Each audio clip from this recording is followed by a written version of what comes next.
الحمد لله رب العالمين وصلى الله وسلم على سيدنا ومولانا محمد وعلى آله وأصحابه والتابعين. اللهم لا سهل إلا ما جعلته سهلا وأنت تجعل الحزن إذا شئت سهلا.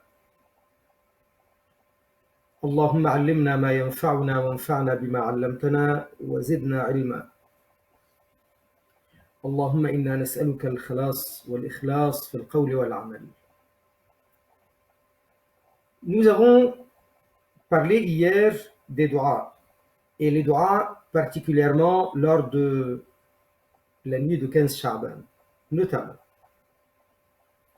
Mais nous avions aussi dit que Rasulullah sallallahu alayhi wa sallam a dit Ad-du'a mukhul ibada. Le doua est bien la moelle de la ibada. C'est l'âme de la ibada. Et nous avons donné quelques exemples pour que la chose soit bien claire. Lorsque quelqu'un il fait une ibada quelconque, n'importe quelle ibada, cette ibada peut être as-salat. Et as-salat, imaduddin. As-salat, imaduddin. Ça veut dire le pilier principal de la pratique de l'islam. As-salat, imaduddin, ça veut dire le pilier essentiel de la pratique de la religion. On peut parler aussi du jeûne. On peut parler aussi de la zakat. Toutes les ibadas. À chaque fois, les ibadas doivent être avec un état d'esprit particulier. C'est quel état d'esprit? L'état d'esprit de rechercher l'agrément d'Allah, de rechercher l'acceptation, al-qaboul de la part d'Allah, de rechercher de gagner dans al-akhirah, de gagner al-jannah, de se protéger du châtiment d'Allah et notamment de l'enfer, d'être protégé par Allah Azza wa Jal contre le mal d'une manière générale et particulièrement contre le haram.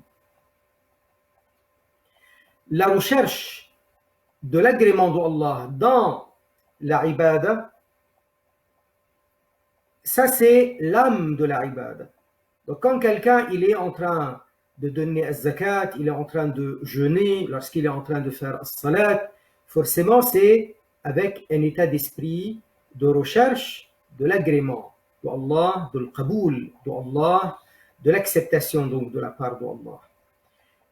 Rechercher à gagner al-jannah, à se protéger de Jahannam, tout ça entre dans l'état d'esprit de l'ibada. Et c'est pourquoi dans toutes les ibadas, il y a une intention et cette intention est un pilier de la ibada. As-salat, parmi ses impératifs, il y a l'intention. Parmi les impératifs de az-zakat, il y a l'intention. Parmi les impératifs du jeûne, il y a l'intention.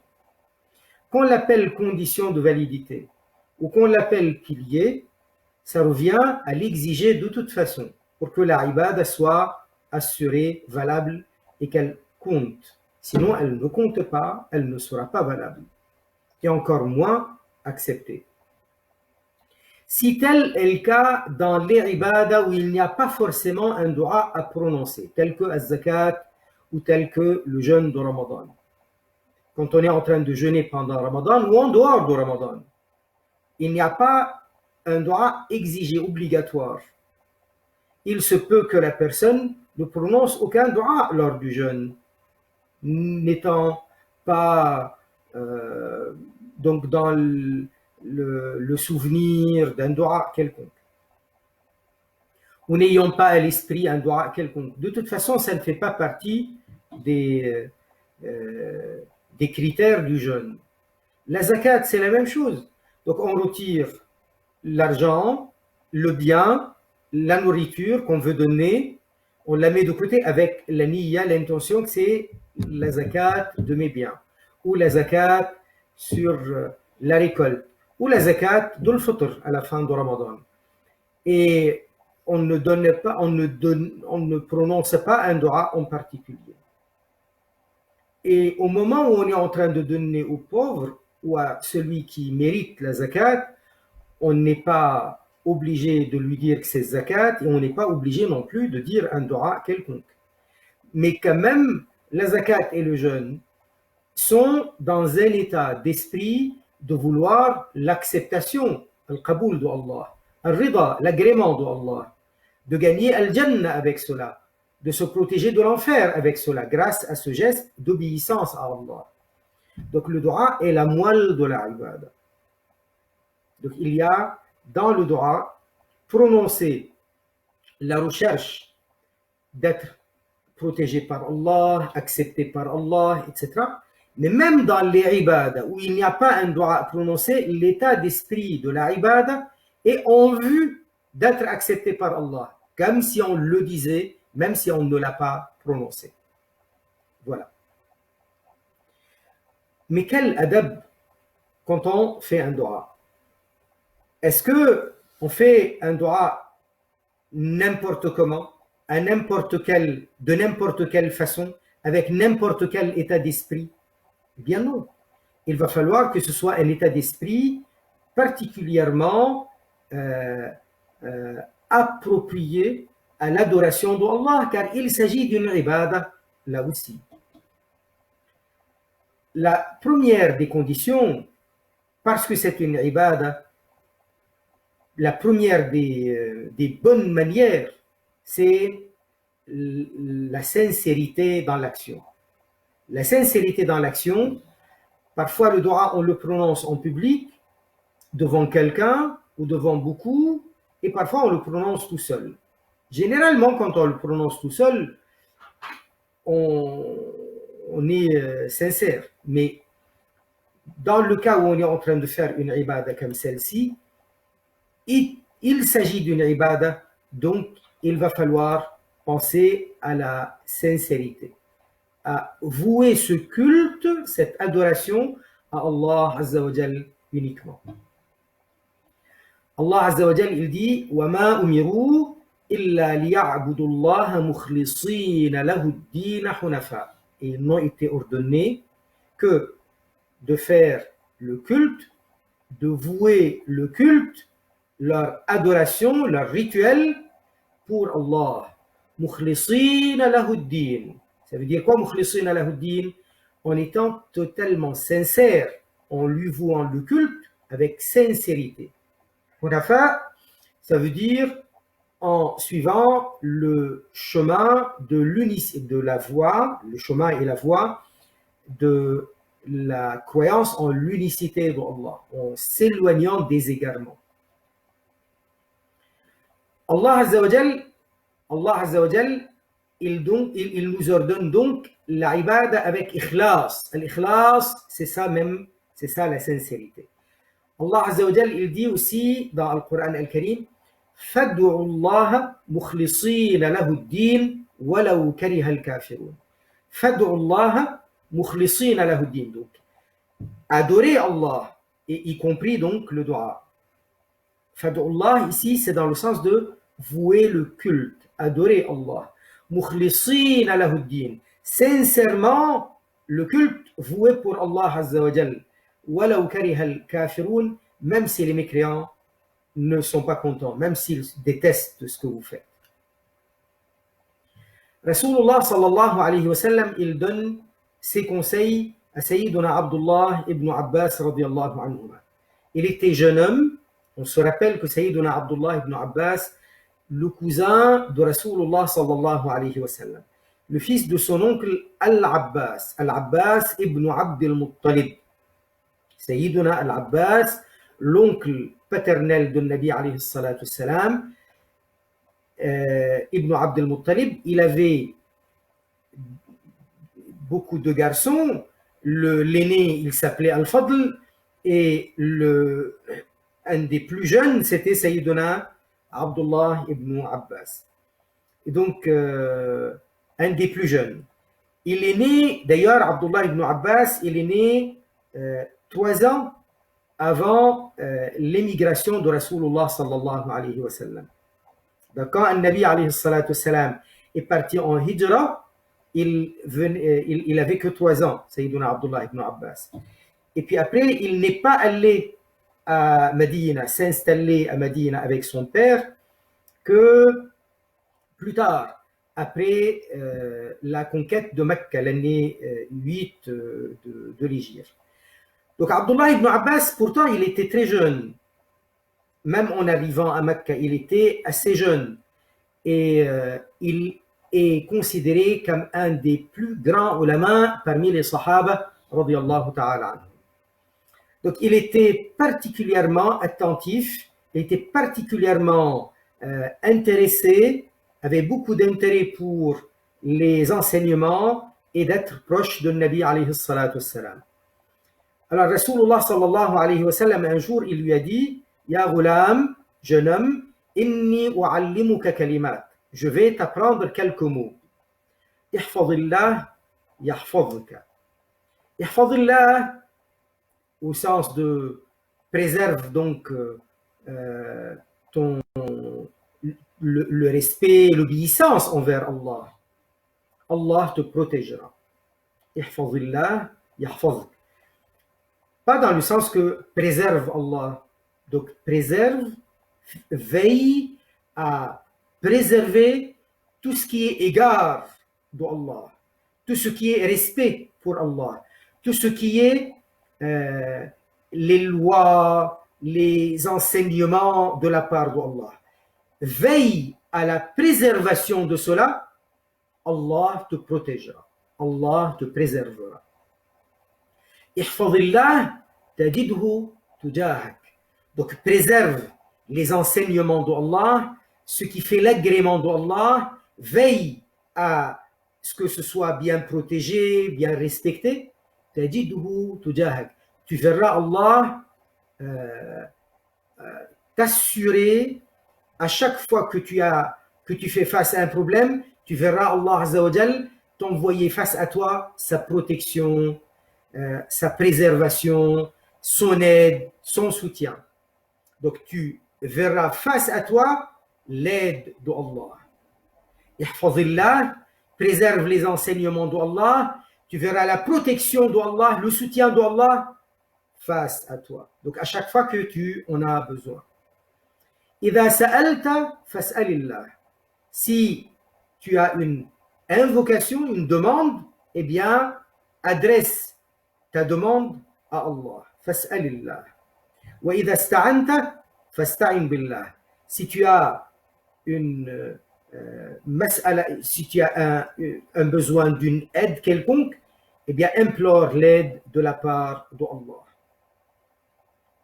Ça ne défend pas, ça n'interdit pas de demander de l'aide aux gens, mais il est en train de lui apprendre les meilleures façons de faire. Les meilleures façons de faire. Lorsque on a une difficulté, on a besoin d'une aide, la meilleure façon, c'est d'adresser cette demande d'aide à Allah Azza wa Jal.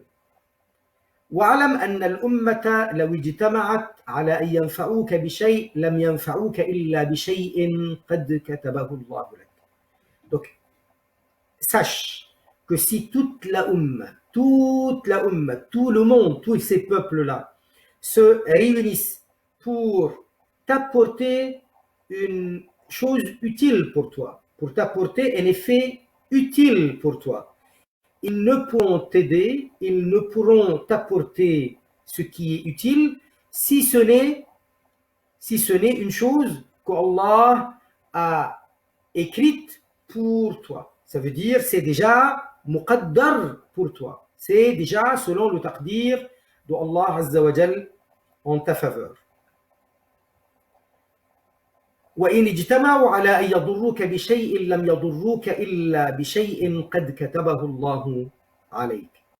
Et même s'ils se réunissent à t'envoyer un effet néfaste, un effet maléfique, une nuisance quelconque, un mal, un danger quelconque, eh bien, لم يضروك إلا بشيء قد كتبه الله عليك. Ils ne pourront t'atteindre avec un mal, si ce n'est un mal que Allah a écrit contre toi. A écrit, donc c'est selon le taqdir. Il est déjà dans Al-Lawh Al-Mahfouz. Rasulullah sallallahu alayhi wa sallam a dit Rufi'at al-aqlam wa jaffat al-suhuf. Donc les plumes sont déjà levées et les feuilles ont déjà séché. Donc c'est déjà écrit. Donc ça c'est la première des choses. La première des choses, c'est que comme il s'agit d'une ibada, eh bien avec sincérité. La deuxième chose qui est importante, eh bien, c'est la façon de faire doit être conforme à la religion. On ne peut pas procéder à une ibada qui n'est pas conforme à ce qui est enseigné dans la religion. Il ne nous appartient pas d'inventer des formes de prière autres que les prières enseignées par Rasulullah sallallahu alayhi wa sallam. Et là, je parle de la prière rituelle. Je parle de la prière rituelle. Les du'as, Rasulullah sallallahu alayhi wa sallam nous a ouvert le champ. On fait le du'a comme on veut, mais d'une manière conforme là aussi. Allah Azza wa Jal, il dit dans le Coran al-Karim لِيَبْلُوَكُمْ أَيُّكُمْ أَحْسَنُ عَمَلًا dans Surah Tabarak. تبارك الذي بيده الملك وهو على كل شيء قدير. تبارك الذي بيده الملك, soit Tabarak, c'est au sens que les prospérités, l'abondance continuent de la part d'Allah, lui qui détient la royauté et le pouvoir. Soit Tabaraka, dans le sens que lui-même, il est parfait, lui-même, il est transcendant, lui-même, il est vénéré absolument. Tabarak alladhi biyadihi al-mulk, celui qui détient la royauté et le pouvoir, wa huwa ala kulli shay'in qadir, il peut absolument tout. Alladhi khalaqa al-mawta wal-hayata liyabluwakum, lui qui a créé la mort et la vie afin de vous mettre à l'épreuve. Ayyukum ahsanu amala, qui d'entre vous a l'action la plus excellente, la meilleure. Et alors c'est quoi la meilleure action? Ahsanukum amala, ahsanu amala, c'est qui? Comme il le dit l'imam Al-Fudayl bin Iyad radiyallahu anhu, un des grands awliyaullah, un waliullah très important, il dit akhlasuhu wa aswabuhu. Il faut qu'il soit le plus sincère le amal, et il faut aussi qu'il soit le plus conforme, le plus juste. Il a dit si c'est sincère mais il n'est pas conforme aux enseignements de Nabi alayhi salatu wassalam, il n'est pas valable, il n'est pas accepté selon les enseignements, eh bien ça ne sera pas accepté par Allah. Et si il correspond aux critères des manières de faire, mais il n'était pas sincère, eh bien il ne sera pas accepté non plus. Alors, parmi les adab et les conditions, il y a également en troisième la confiance qu'on a, la sérénité au cœur qu'on a et la conviction qu'on a au cœur lors du dua qu'Allah Azza wa Jal accorde aux croyants exaucement à son dua. N'est-ce pas? Donc, Al-Rasoul alayhi salatu wassalam, il dit Al-Rasoul alayhi salatu wassalam, il dit Ud'u Allah wa antum muqinuna bil ijaba. Ud'u Allah wa antum muqinun bil ijaba. Invoquez Allah, implorez Allah pendant que vous avez la conviction, la certitude de l'exaucement de la part d'Allah. Et pourquoi pas? N'est-ce pas, Allah est le créateur de tout ce qui existe? Allah Azza wa Jal, n'est-ce pas, il dit, et ça vous connaissez dans Surah Yasin, Innama amruhu idha arada shay'an an yaqula lahu kun fayakun. Son ordre arrive comment? S'il veut la réalisation de quelque chose, Allah Azza wa Jal lui dit d'exister et ça existe. Soit et ça arrive. Pas dans le sens qu'Allah prononce le mot soit, existe, mais dans le sens qu'Allah Azza wa Jal ordonne l'existence et aussitôt, ça se réalise. Donc comment douter? Il n'y a pas à douter, il n'y a pas place au doute.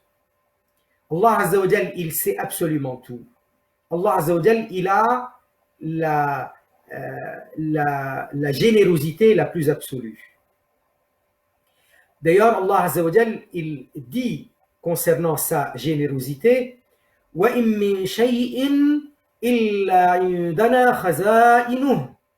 Il n'existe pas une chose sans que ce soit dans notre pouvoir sa trésorerie,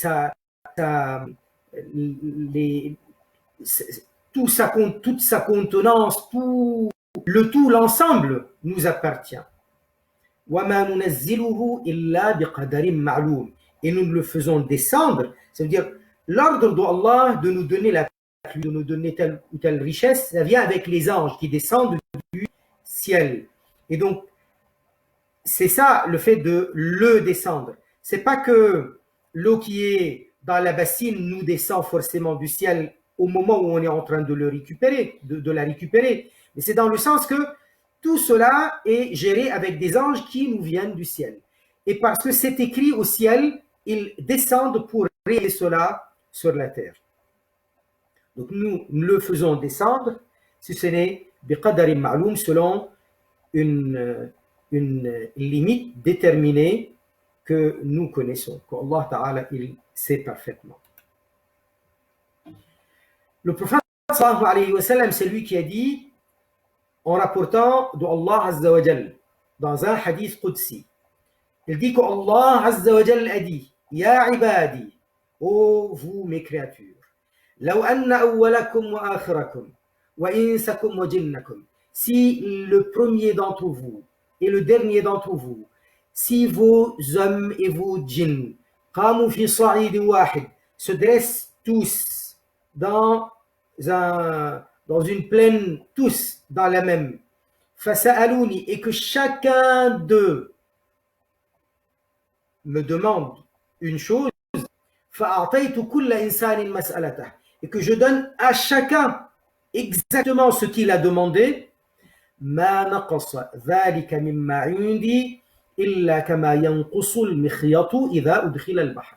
Cela ne diminue en rien ce que je détiens, ça veut dire mes richesses, ça ne diminue en rien que comme lorsque vous posez une aiguille dans la mer et vous ressortez l'aiguille.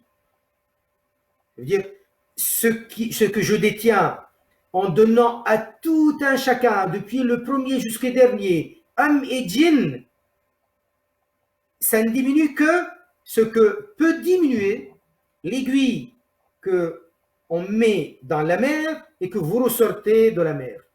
Est-ce que ça diminue quelque chose de la mer? Absolument rien. Parce que de toute façon, même la goutte qui va rester un peu sur l'aiguille, elle va retomber dans l'eau.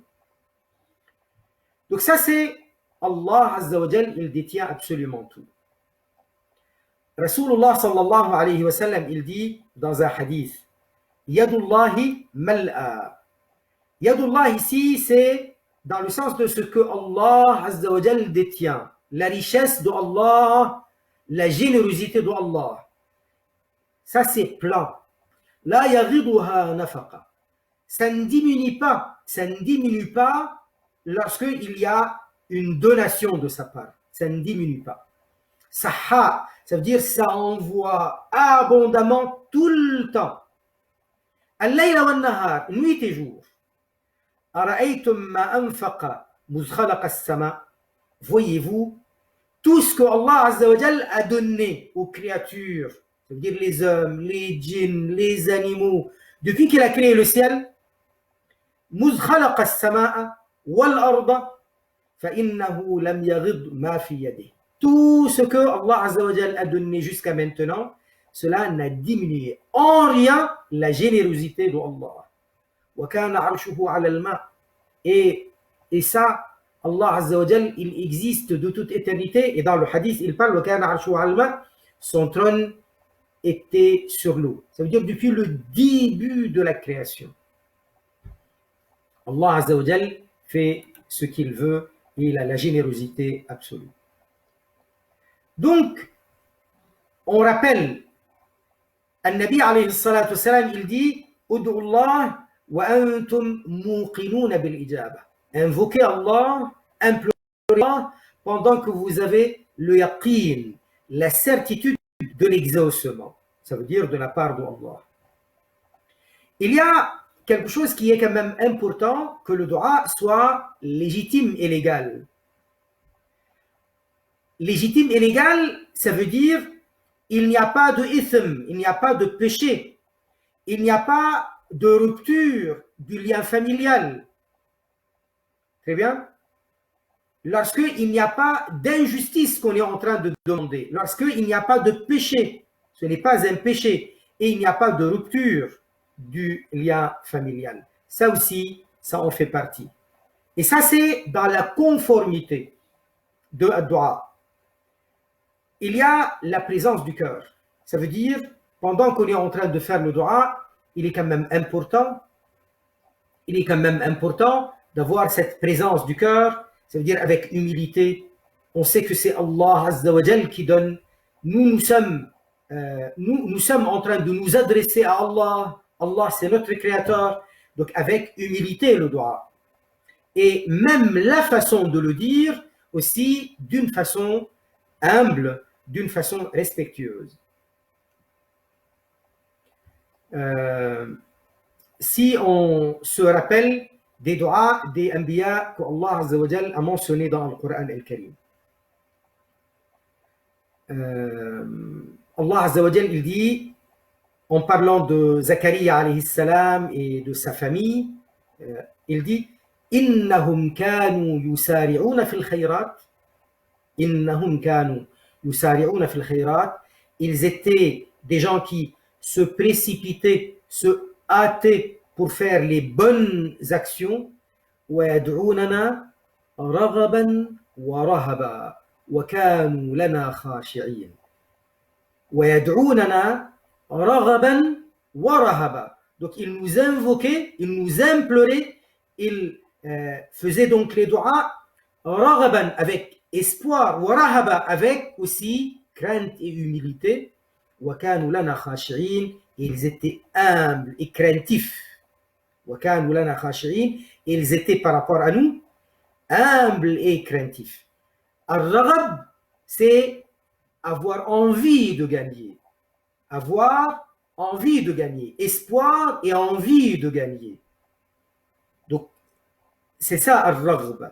Ou ar-rahab, c'est la crainte. C'est parce qu'il y a beaucoup de respect envers Allah Azza wa Jal, beaucoup d'égards envers Allah Azza wa Jal. Wa kanu lana khashi'in, ils étaient humbles par rapport à nous, envers nous. Ils étaient humbles, craintifs. Donc ça, c'est une description qui nous donne à nous une leçon pour avoir un adab particulier lors du dua. Donc, An-Nabi alayhi salatu wassalam, il dit dans le hadith, il dit وَاعْلَمُوا أَنَّ اللَّهَ لَا يَسْتَجِيبُ دُعَاءً مِنْ قَلْبٍ غَافِلٍ لَاهٍ. Donc le même hadith que nous avions cité tout à l'heure, Ud'u Allah wa antum muqinuna bil ijaba, et il ajoute, donc invoquez Allah, implorez Allah pendant que vous êtes sûr qu'Allah accordera satisfaction, donc exaucera. Et il dit aussi alayhi salatu wassalam, wa'alamu, et sachez qu'Allah, anna Allah la yastajibu du'a'an, qu'Allah n'exauce pas un du'a min qalbin, de la part d'un cœur, émanant d'un cœur, ghafilin lahin, distrait, en train de s'amuser. Donc il faut que lorsqu'il est en train de faire le dua, il soit attentif, il soit avec la raghba et la rahba. Khushu', raghab et rahab. Ça veut dire espoir, il a envie de gagner, et il a aussi la crainte et il a l'humilité. Allah Azza wa Jal, il dit dans le Coran al-Karim, وَاذْكُرْ رَبَّكَ فِي نَفْسِكَ تَضَرُّعًا وَخِيفَةً. Donc, fais le dhikr de ton Seigneur au fond de toi-même, تَضَرُّعًا وَخِيفَةً وَدُونَ الْجَهْرِ وَاذْكُرْ رَبَّكَ فِي نَفْسِكَ. Lorsque tu es tout seul, pas seulement au fond de toi dans le sens dans le cœur, au fond de toi dans le cœur pour être attentif, mais lorsque fi nafsika, ça veut dire quand tu es seul. Tadarru'an. At-tadarru', ça veut dire on est en train d'insister avec l'humilité. At-tadarru', c'est lorsqu'on est dans l'état d'esprit de l'humilité. Wa khifa, ça veut dire avec la crainte. Wa dun al-jahri. ودون الجهر من القول. Ça veut dire pas à voix très forte. بالغدو والآصال ولا تكن من الغافلين. بالغدو والآصال, ça veut dire matin et soir. ولا soir, ça veut dire et l'après-midi. Et aussi dans la nuit. ولا تكن من الغافلين, et ne sois pas de ceux qui sont distraits.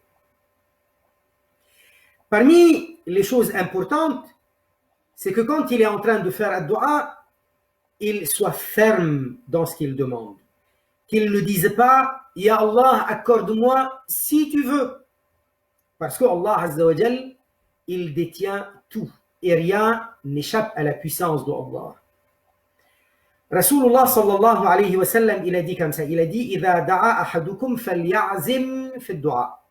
Quand l'un d'entre vous fait un dua, eh bien qu'il soit ferme dans ce qu'il demande. ولا يقل اللهم أعطي اللهم إن شئت فأعطني. Ya Allah, si tu veux, donne-moi ceci. Si tu veux, donne-moi ceci. Pourquoi? Allah, il peut tout. فإن الله لا مستكره له. Personne ne peut faire pression. Personne ne peut contraindre Allah. Personne ne peut influencer Allah. فإن الله لا مستكره له et فإن الله لا مكره له. Ainsi, les adab à ce moment-là. Alors, parmi les adab, c'est de commencer son dua, comme nous l'avions dit, avec Alhamdulillah, As-salat was-salam ala Rasulillah, et de finir le dua avec Alhamdulillah, Was-salat was-salam ala Sayyidina Muhammad Rasulillah. Et au cours de la dua, c'est quand même une sunna de Nabi alayhi salatu wassalam, de lever les mains vers le ciel. Pourquoi lever les mains vers le ciel? Parce que comme la Kaaba Sharifa, c'est la qibla de notre salat, la Kaaba Sharifa, c'est la qibla de notre salat, eh bien le ciel, c'est la qibla de notre dua. Et parce que Allah Azza wa Jal, il dit aussi dans le Coran al-Karim, وَفِي السَّمَاءِ رِزْقُكُمْ وَمَا تُوعَدُونَ. C'est dans le ciel votre rizq, que se trouve votre rizq. وَمَا تُوعَدُونَ, est ce qu'on vous promet. Pourquoi dans le ciel? La nourriture, je vais l'acheter moi au marché. La nourriture, la récolte, c'est dans les arbres, dans la terre. Les poissons, c'est dans la mer. Les animaux sont sur la terre. Comment ça, le rizq, il est au ciel? Eh bien, tout ça, c'est écrit au ciel. Et c'est comme c'est écrit au ciel que nous pouvons toucher le rizq de la dunya. Et parce que ce sont les anges qui gèrent tout cela, ils descendent avec ces ordres-là, ils descendent du ciel. Et pas seulement la question de al-rizq. Il y a la question de la rahma de la part d'Allah. La miséricorde d'Allah nous vient du ciel. Le qaboul d'Allah nous vient du ciel. Tout ça nous vient avec les anges. Eh bien, la qibla du dua, c'est le ciel. Et alors, on lève les mains vers le ciel, la qibla du dua. Non pas parce que Allah Azza wa Jal habite au ciel. Hasha wa kalla wal iyadhu billahi ta'ala. Allah n'habite pas. Allah n'est pas corps. Allah n'est pas au ciel ou sur la terre. Allah munazzahun anil makani wa zaman.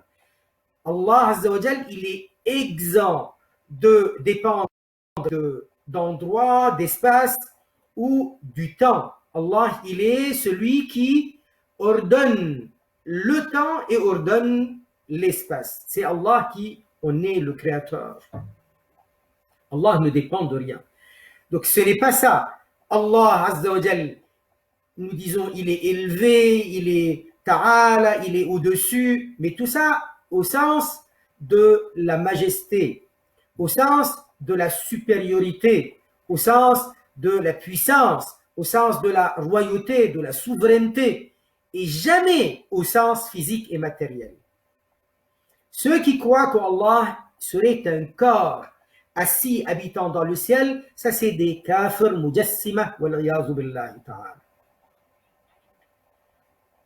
Donc, parmi les adab, c'est de lever les mains vers le ciel. Et une fois que le dua est fini, Rasulullah sallallahu alayhi wa sallam, il passait les mains sur le visage et sur le haut du corps. Pour quelle raison nous passons les mains sur le visage et le haut du corps? C'est parce que c'est comme nous avons espoir qu'Allah Azza wa Jal a accepté notre dua, et donc le qaboul nous est venu du ciel, c'est symbolique. C'est comme si on a eu plein les mains de la baraka, de la rahma, de la part d'Allah, et alors on mettra ça sur le visage et sur le haut du corps. Ça c'est des adab. Ça c'est des adab. Parmi les adab aussi, c'est de savoir prononcer des formules qui correspondent au dua que nous connaissons dans le Coran et que nous connaissons de la sunna de Nabi sallallahu alayhi wa sallam. Ça, c'est pas obligé, mais c'est les meilleurs duas que nous pouvons faire. Ce que nous apprenons dans le Coran et de la sunna de Rasulullah sallallahu alayhi wa sallam. Mais en dehors de cela, on peut demander correctement, convenablement, même avec notre propre formulation et même avec notre langue, autre que la langue arabe, si c'est une autre que l'arabe. Seulement, si quelqu'un veut faire un dua, il veut faire un dua dans as-salat, à ce moment-là, il faut que ce soit en arabe, et il faut que ça corresponde, aux formules que nous connaissons dans le Coran et de la Sunna, et non pas de n'importe quelle façon du quotidien, du langage usuel, habituel des uns et des autres. Si c'est au cours de la salat. Si c'est pas au cours de la salat, ça peut être dans n'importe quelle langue, ça pose pas de problème. Et aussi, ça peut être notre formulation, même si elle n'est pas tout à fait comme ce que nous connaissons des formules habituelles du Coran et de la Sunna. Seulement voilà, il ne faut pas être excessif. C'est-à-dire, il ne faut pas non plus des formules abusives. Et il faut... Qu'est-ce que ça veut dire les formules abusives? On rapporte d'un sahabi, radiyallahu ta'ala. Il entend son fils en train de faire un dua et il dit « Ya Rab, t'implore de m'accorder le palais blanc à droite en entrant dans Al-Jannah. » Il lui dit « Fiston, c'est pas comme ça qu'on fait le dua. Demande Al-Jannah, point, c'est tout. Demande à te protéger de Jahannam, voilà, c'est tout. Ne demande pas comme ça. C'est quoi cette formule? La maison à droite ou la maison à gauche dans Al-Jannah, c'est quoi cette histoire, ça? Donc, il faut savoir demander d'une manière appropriée. Oui, quand on a un projet, commerce, argent, fonction, travail, mariage, eh bien, on demande à ce que ce mariage soit Mubarak, à ce que l'épouse soit Mubarak, que le mari soit Mubarak, que la famille soit... Même si on prononce des noms. Mais ça, c'est en dehors de as-salat. Les formules, mais des formules qui sont appropriées. Et pendant le dua, on ne crie pas. Pendant le dua, c'est pas bon de crier. Rasulullah sallallahu alayhi wa sallam, il a remarqué quand c'était le voyage pour Khaybar. Les sahaba radiallahu ta'ala anhum, ils faisaient leur dua fort. Il leur a dit alayhi salatu wassalam, irba anfusikum, ça veut dire doucement. c'est pour vous. Calmez-vous. Ça veut dire, ménagez-vous. Ne vous faites pas autant de peine. فإن الذي تدعون il n'est pas أصم et il n'est pas غائب. فإن الذي تدعون ليس أصم ولا غائبا. Celui que vous êtes en train d'invoquer, il n'est pas sourd, il entend tout. ولا غائبا, ça veut dire sa baraka est toujours là. Sa protection est toujours là. Allah, il sait tout de partout. Donc, ne faites pas les doigts comme ça en criant. C'est pas ça le adab. Le adab, c'est de le faire doucement, avec khushu'a, avec humilité. Il est arrivé qu'un Nabi, alayhi salatu wassalam, si je reviens à la question de lever les mains, c'était lors de Salatul Istisqa, lorsqu'il était question d'implorer la pluie, parce que c'était le moment de la sécheresse. Eh bien, un Nabi, alayhi salatu wassalam, il a levé les mains, et puis après, il a retourné les mains comme ça. En fait, ça c'est dans ce genre de situation particulièrement difficile où un Nabi, alayhi salatu wassalam, il implore Allah azza wa jal pour retourner la situation, pour changer de situation. Donc, on était dans la sécheresse, que ça change, que ça revienne, la pluie revient, que ça revienne, que la largesse revienne, etc. Donc, ça, c'est une situation. Et est-ce que les mains devant le visage ou devant encore un peu éloigné ou haut, tout ça, c'est pas de problème, on peut faire comme ci ou comme ça. Ça ne pose pas de problème. Que ce soit à côté, un peu loin, un peu haut, tout ça, ça passe. Maintenant, il est quand même très important, et ça, c'est des conditions pour que le dua soit réalisé, soit exaucé. C'est la nourriture halal. La nourriture halal. Et que lorsque on est nourri, vêtu, et l'endroit où on se trouve, tout ça soit dans le tayyib, dans ce qui est halal. Rasulullah sallallahu alayhi wa sallam, il a dit, Ya ayyuhan nas, inna Allah tayyibun la yaqbalu illa tayyiba. Ô vous les gens, Allah est pur. Alors la pureté d'Allah, c'est dans quel sens? Dans le sens qu'Allah azza wa jal, il est parfait. Nul défaut au sujet d'Allah. Nulle imperfection au sujet d'Allah. Allah, il est généreux, il a les attributs, les caractéristiques les plus parfaits. La yaqbalu illa tayyiba, il n'accepte que ce qui est tayyib, ce qui est pur. Wa inna Allah ta'ala amara al-mu'minina bima amara bihi al-mursalin. Et Allah ta'ala, il a ordonné aux croyants comme il a ordonné aux messagers.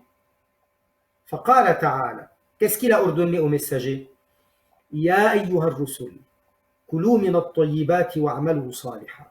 Ô vous les prophètes, les envoyés, les messagers, kulu min at-tayyibat, consommez ce qui est tayyib, pur, pas de haram, wa'malu salihan, et pratiquez les bonnes actions. Inni bima ta'maluna alim. Je sais parfaitement, je suis omniscient, je sais parfaitement ce que vous faites. Ça, c'est ce qu'il a ordonné aux prophètes. Et qu'est-ce qu'il a ordonné aux gens d'une manière générale? Eh bien, la même chose. Allah Azza wa Jal a dit Ya ayyuhalladhina amanu kulu min tayyibati ma razaqnakum. Ô vous les croyants, consommez de ce qui est tayyib, halal, de parmi ce qu'on vous a apporté comme rizq. Le rizq d'Allah, de partout autour de nous, nous y avons droit à ça, pas à ça. Donc, on prend ce qui nous est halal, tayyib, pas plus. Et Rasulullah sallallahu alayhi wa sallam, il a ajouté ثم ذكر الرجل يطيل السفر أشعث أغبر. Donc, le sahabi qui rapporte ce hadith, Sayyiduna Abu Huraira, radiyallahu ta'ala anhu, il a dit, et ensuite Rasulullah sallallahu alayhi wa sallam, a fait mention de l'homme qui fait de longs voyages. Ash'ath, les cheveux complètement en désordre à cause du voyage. Aghbar, plein de poussière. Yamuddu yadayhi ila as-sama', il lève les mains vers le ciel. Ya Rabb, Ya Rabb. Pendant que wa mat'amuhu haram, sa nourriture est haram. Wa mashrabuhu haram, sa boisson est haram. Wa malbasuhu haram, son vêtement est haram. Wa ghudhiya bil haram, toute sa nutrition est haram. Fa anna yustajabu li dhalik. Comment quelqu'un comme ça pourrait avoir exaucement de ses doigts? Donc ça ne marche pas. Il n'aura pas d'exaucement. Et quand on est en train de parler de at-tayyib, ce qui est pur, donc pur de ce qui est haram, même l'ostentation, c'est pas bon. Même avoir la grosse tête, comme on dit en français, entre guillemets, être satisfait de soi avec arrogance et penser que on est le meilleur, on est parmi les meilleurs, en oubliant que ce que nous avons accompli comme adoration et ce que nous sommes capables de faire comme dua, c'est une grâce divine. Donc si j'arrive à faire as-salat, c'est grâce à Allah. Si j'arrive à faire le dua, c'est grâce à Allah. Donc il ne faut pas avoir l'arrogance en conséquence de nos possibilités et de nos moyens de faire des doigts jolis ou de faire des adorations. Il faut que ce soit avec humilité.